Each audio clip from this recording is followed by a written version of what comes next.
Et salut tout le monde, c'est Anthony et aujourd'hui, comme promis, nous allons faire ce challenge-là concernant l'apprentissage de notre HTML. Donc ensemble dans cette vidéo, nous allons créer le squelette de ce challenge. On ne va pas s'occuper encore du CSS, on ne va pas s'occuper encore du JavaScript, mais vraiment de l'HTML. Pour ce faire, c'est très simple, il suffit... Alors moi je l'ai déjà fait, donc c'est pour ça qu'il me dit restart, mais il suffit de télécharger ce challenge. Donc je vais vous mettre le lien en description, bien évidemment. Et vous pouvez le télécharger et suivre pas à pas ce qui est défini. Donc moi je l'ai téléchargé, c'est très bien. Et je l'ai ouvert dans mon éditeur de code qui est Atom. Donc on voit quoi? On voit déjà deux dossiers. Un dossier design avec le rappel des designs, à quoi ça doit ressembler à la fin. Super. Un dossier image qui contient les images de notre petit challenge. Ensuite, on a le index.html qui est commencé. Donc on voit déjà que les éléments sont déjà écrits, ça nous évite déjà à le faire. Mais tout est inséré dans le body avec le footer aussi. Donc c'est à nous maintenant de définir comment et pourquoi on utilise telle ou telle balise. On a un readme et ici on a le style qui nous dit bon voilà, moi je veux que ça ressemble à telle chose, j'aimerais que la couleur primaire soit de telle manière, la couleur rouge, voilà, primaire rouge c'est telle couleur, la couleur primaire verte c'est telle couleur, etc. etc. Enfin bref, on a tout. Alors moi ce que j'ai fait, j'ai tout simplement téléchargé un petit paquet qui s'appelle, donc je vais dans install live-server et j'ai téléchargé ce petit paquet là qui a été téléchargé 1 300 000 fois concernant Live Server. Alors ça permet quoi? Tout simplement, si je fais dans index.html, CTRL ALT L, ça m'ouvre directement un petit navigateur. Et l'avantage du coup, c'est que si je ferme ça, je sais pas moi, je vais changer le mot service ici. Je vais le changer par service. Donc je rajoute plein de R. Là, j'ai pas sauvegardé, mais si je fais CTRL S, regardez. Ah non, pas toi. Ici, je fais CTRL S. Hop, ça me l'a mis à jour directement. Donc ça m'évite de revenir ici, de faire refresh, ça me refresh, de revenir. À un moment, je vais croire que j'ai réussi, j'ai pas réussi. Enfin bref. Alors, tentons de définir le début, de la fin, du milieu, etc., etc. Si on regarde la maquette, on va garder le design. Oups, on va prendre celui-là. On va garder ce design et on va essayer de voir, de comprendre les sections, les headers, etc. Ici, déjà, on peut commencer à voir qu'il y a deux sections. Une première section ici. Hop. Donc ça, c'est ma première section. Elle est de ma partie gauche. Et là, j'ai mon autre section, partie droite. Donc déjà, comme ça, je peux voir que j'ai deux éléments. Un à gauche et un à droite. Donc, ne serait-ce que ça, on va tenter de le faire dans notre élément ici. Alors, comment on peut faire? Notre balise body englobe tout notre élément. Si je regarde de nouveau la photo, je vois que c'est learn to code by watching other jusqu'à invaluable. Ok. Donc jusqu'à là. Donc c'est tout ça. Bah ça, je vais dire par exemple, ça va être une section. Je fais CTRL X, CTRL V. Alors vous avez remarqué, ça a été plus vite. J'ai pas eu besoin de créer la balise ouvrante-fermante en notant section et en faisant tab, ouais, ce petit logo là, ben ça va me créer directement la balise ouvrante et ma balise fermante.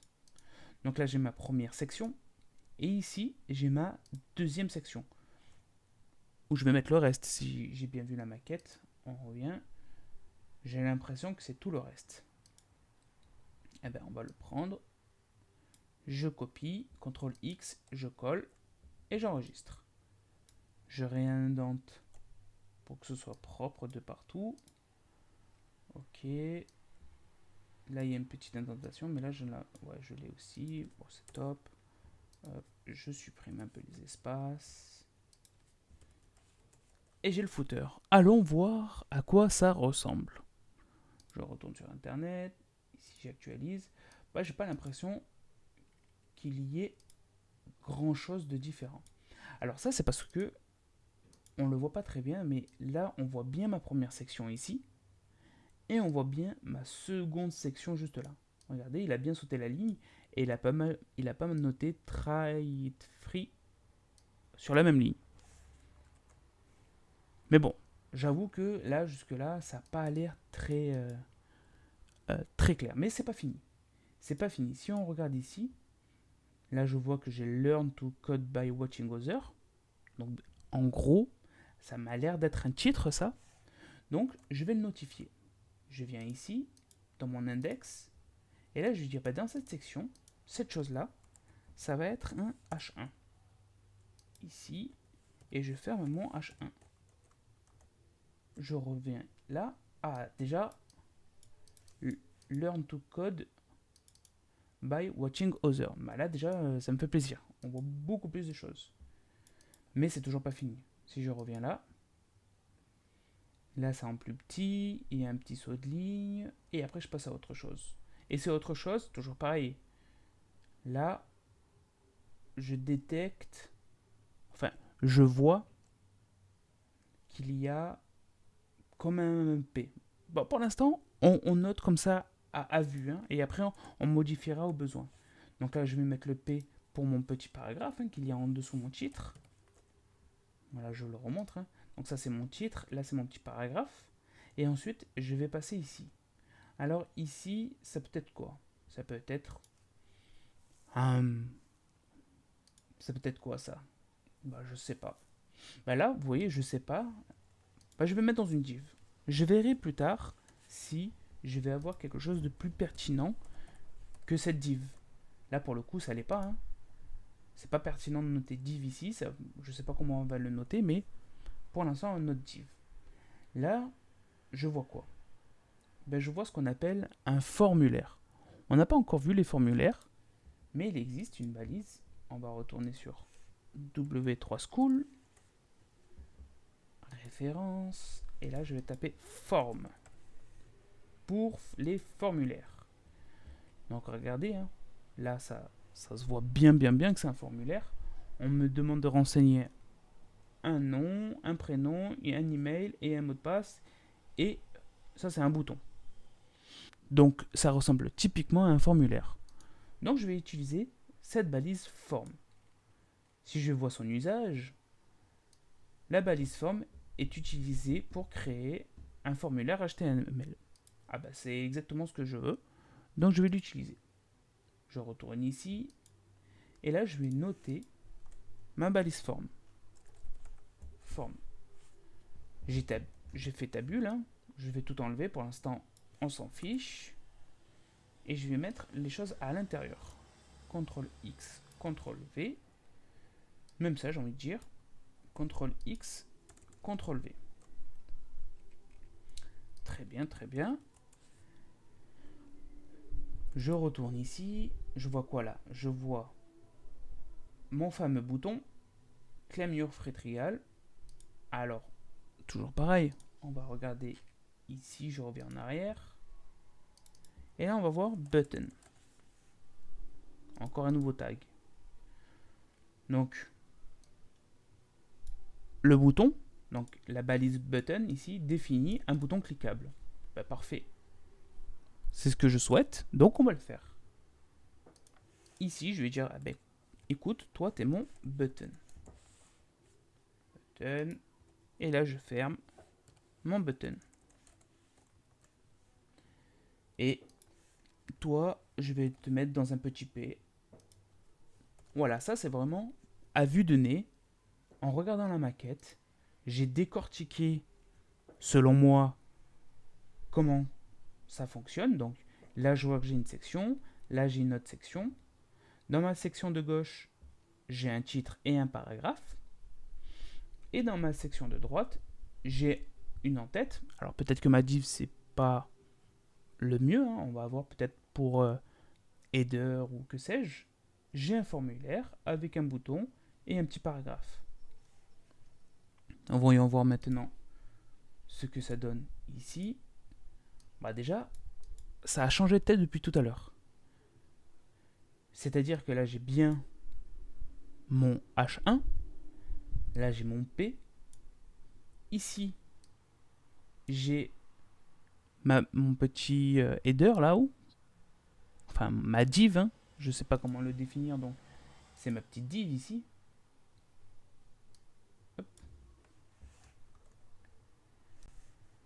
J'ai mon formulaire, qui n'est pas fini, hein. Mais on va le finir. Et après, j'ai mon P. Ok. On va finir notre formulaire. Et après, on va passer tout ça à la moulinette, voir si oui ou non j'ai juste. Donc mon formulaire, tout à l'heure, quand on est parti voir la balise forme, je ne savais pas ce qu'il y avait à l'intérieur. Je ne m'en rappelle plus. Donc on retourne. Ici, je reviens en arrière. Grâce au moteur de recherche, ici, je vais marquer forme. On va me sortir ma balise forme. Et là, on voit quoi? Dans une balise forme, qu'est-ce qu'il dit? Donc, ok, hein, c'est pour créer un formulaire HTML, ok. Et ensuite, il me dit que la balise forme peut contenir les éléments suivants. Input, text area, button, select, etc. Donc du coup, nous, on va s'intéresser au label et à l'input.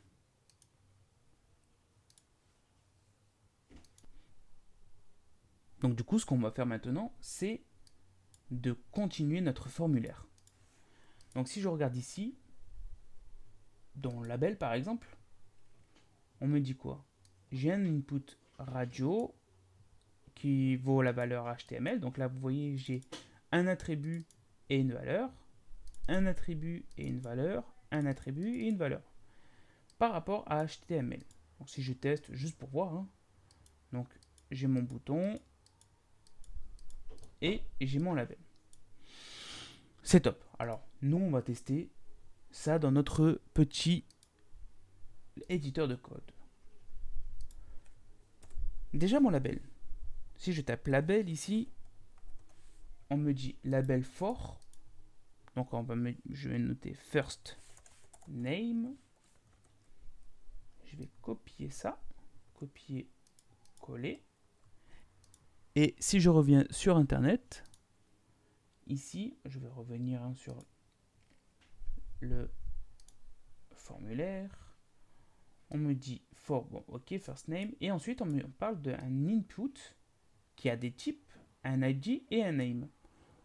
Eh bien, on va voir ça aussi. Donc, si je reviens sur mon code, ici, je vais taper input. Et là, je retrouve le type, le name, j'ai la valeur en plus. Je vais enlever la valeur.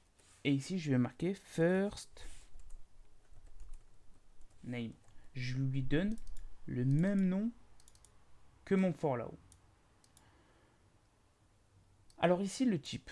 On n'en a pas beaucoup parlé, mais regardez le type, il en existe plusieurs. On a le texte, on a number, etc. On va voir ça directement sur la référence.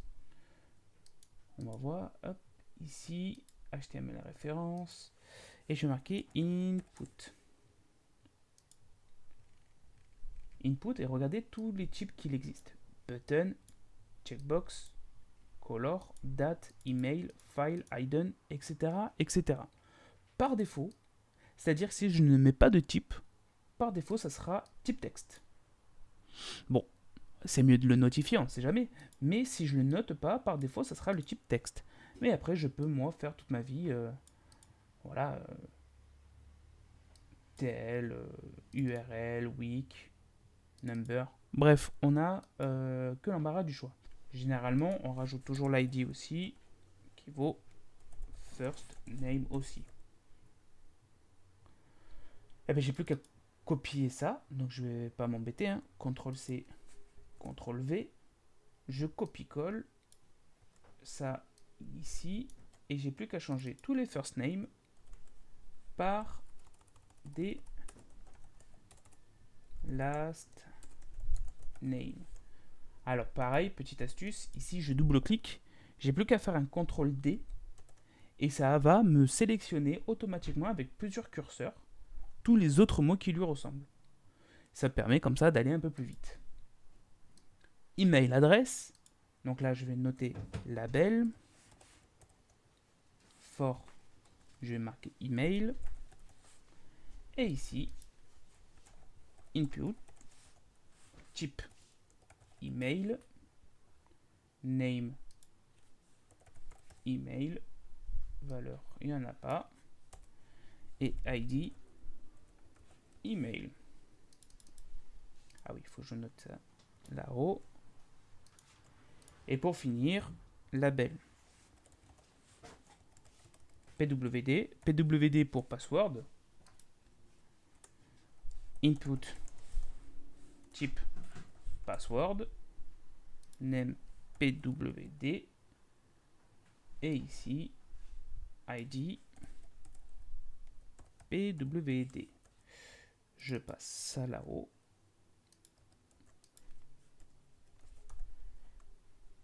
On revient ici. Alors, ici, regardez, type password.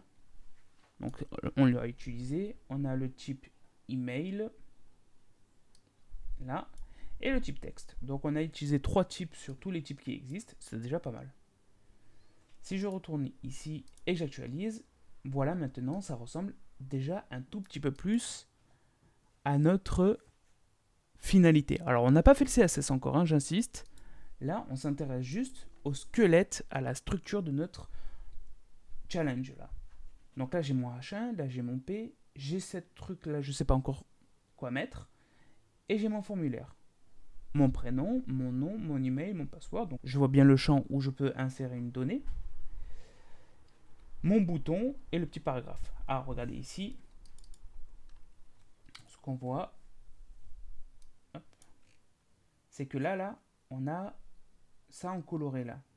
Term and service. Il faut le faire ça. Ici, term and service, c'est d'une autre couleur. Alors, généralement, c'est un lien. Donc là, on va voir encore une nouvelle balise. C'est la balise A. Hop. Et dans cette balise A, on a un attribut qui est href, donc c'est la référence. Là, on va lui dire, bon, on fait référence à rien, en fait, hein, on fait référence à nous-mêmes. Et à l'intérieur, je vais mettre term and service. Là, regardez, term and service, déjà, ça change de couleur, comme dans notre petit challenge.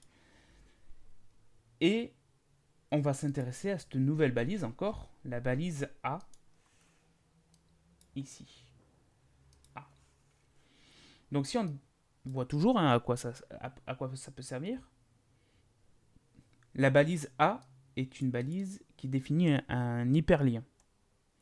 Ok, alors un hyperlien, ça permet de faire référence à une autre page ou à une encre directement sur son code ou alors à une page externe même à notre site web. Par exemple, je suis sur mon site, je vais vous montrer. Hein. Donc là, ce que je vais faire, c'est que je vais vous montrer le lien. Donc là, je vais marquer https://www.google.fr. Si je retourne sur mon code, j'actualise et je clique dessus, regardez, ça m'emmène sur Google. Magnifique. Donc, on voit bien que le lien vers une page externe est opérationnel. Donc nous, ça ne nous intéresse pas pour l'instant, hein, c'est dans le but du challenge, ça ne sert à rien. Donc on fait un hashtag et le petit point d'exclamation. Alors moi, c'est un réflexe. Donc là, si je retourne sur mon site, voilà, ça ressemble, ça commence à ressembler à quelque chose. Maintenant, est-ce que c'est juste pour autant? Ben, j'en sais rien. Voilà, on a notre structure HTML au minimum. On va rajouter plein d'autres choses, non pas pour nous, qui voyons très bien, mais par exemple pour les personnes malvoyantes. On peut rajouter des éléments qui vont permettre à notre site web d'être accessible pour tout le monde. Et on appelle ça l'accessibility. Donc là déjà, moi je fais un petit CTRL A, CTRL C, je sélectionne tout mon code et je vais vérifier sur le site W3C si mon petit HTML là est opérationnel. Validate by direct input, CTRL V, je check. Voyons voir, est-ce que j'ai fait des erreurs? Ah, j'ai fait une petite erreur, regardez ici. On me dit que chaque section doit avoir un H2 ou un H6 à l'intérieur. D'accord. Chaque section, donc ici j'ai ma première section avec un H1. Ok. Et là j'ai une autre section mais j'ai pas de H1 ou quoi aux caisses.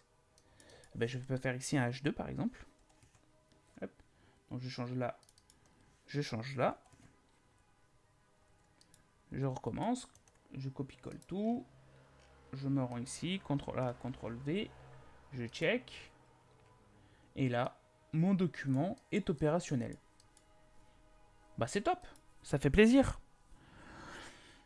Donc voilà, on vient de faire ici un minimum, une structure propre, convenable, qui pourrait correspondre à un élément. Alors, ce que j'ai notifié ici, il faut le savoir, c'est peut-être pas la meilleure façon. C'est-à-dire qu'on peut aller encore plus dans le détail, résoudre des choses plus précisément.